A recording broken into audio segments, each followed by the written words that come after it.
Mimi sina shida nao, lakini kwenda kumgusa mdhamini ambaye amewekeza pesa nyingi kwenye hii ligi yetu, miongoni mwa mtu ambaye anafanya kwamba ligi yetu ifuatiliwe, ligi yetu iwe miongoni mwa ligi yenye mvuto, ni huyo mtu wa haki ya matangazo ya television pamoja na watu wa matangazo ya radio ambao wamekuwa wakipromote ligi yetu.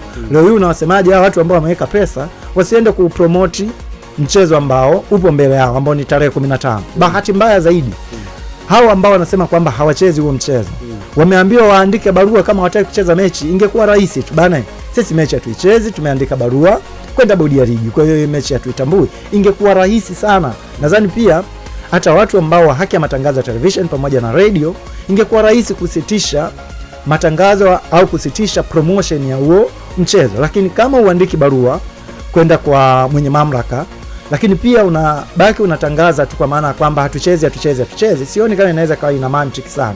Kwa kwangu mimi binafsi, kuna baadhi ya vitu wazee wamevizungumza ni vitu sahihi zaidi. Kubaki kwenye msimamo wao kwamba hawachezi, huo ni msimamo wa club pamoja na wanachama. Lakini kwenda kugusa taasisi nyingine ambazo zimeweka pesa nyingi kwa ajili ya kupromote mpira wetu, sioni kama ni kitu sahihi kwenye hiki ambacho wanachokizungumza hawa wazee. Na nakumbuka pia, nimetolea mfano hapa, kuna kipindi pia walisusia bidhaa za kampuni kadhaa, lakini baadaye wao wenyewe walianza kuja kuzitumia hizo bidhaa.